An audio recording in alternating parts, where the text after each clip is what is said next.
I think I can speak for many of us, hopefully all of us here, when I say I love America. But I don't live there. I feel like I can't live there right now. I think there's various reasons, but mainly, and this was before Trump that I came, there's things where I feel like the American dream is kind of too narrow and too limited. If I had to name a couple reasons why I feel like I can't go back, it would be affordable health care that I have here. I don't need a car.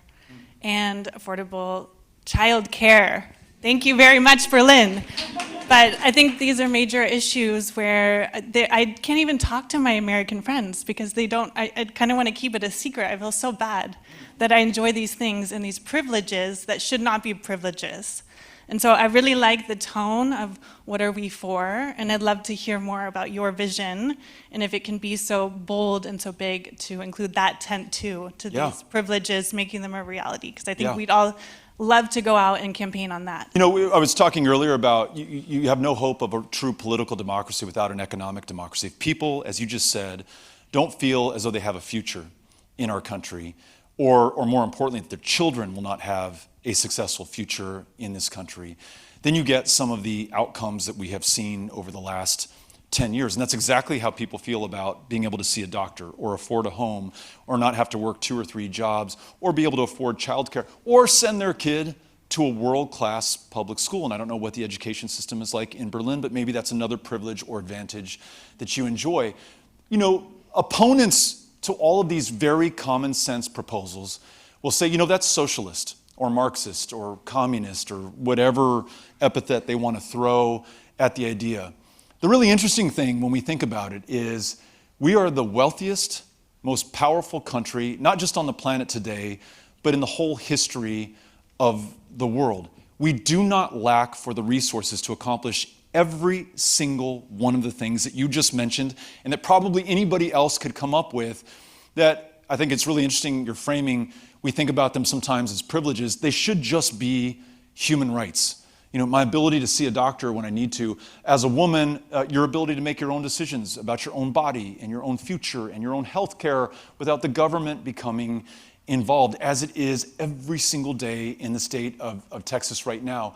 We don't lack for the resources. We just lack for the political will. And to the gentleman's point earlier about, you know, Mamdani style, short, you know, memeified, punchy, you can fit it on a bumper sticker lines. I mean, everything that you just said would be able to do that, right? And much of what you've just talked about has been a cornerstone of the American left for as long as there's been an American left, at least in the 20th century. Think about, when we're talking about the fight that our party is currently missing, think about where we were at the end of the 1920s in America, when you had the rise of populism across the planet, here in Europe and obviously back home. And there were really 2 paths we could have taken. There was an authoritarian populism, Charles Lindbergh, America First, the first America First, the American Nazi Party, which sold out Madison Square Garden. And then you had a liberal democratic populism embodied in Franklin Delano Roosevelt, who said, you know what? This system is completely broken. I am going to blow it up and establish a new one. Social Security, call it communist or socialist if you wish. This is what the American people want, and I'm going to deliver it. And I wear your hatred, he said something like, as a badge of honor.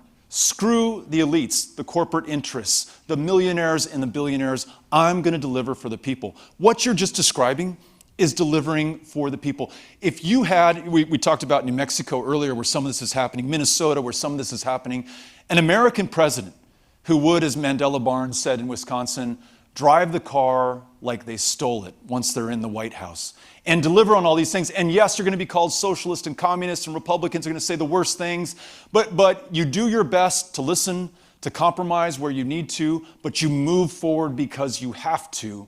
Man, I think the slogans are important, the ideas are essential. Delivering on it would transform America. It would be good for you. You come back to this country and live with us. But it would be great for the Democratic Party. That's our brand going forward, right? Are you the brand of these impotent, whining, complaining, we don't like this thing is horrible, why can't we have that? You know, you're talking too much about this, you didn't use the right thing on this, or are we the party that gets shit done?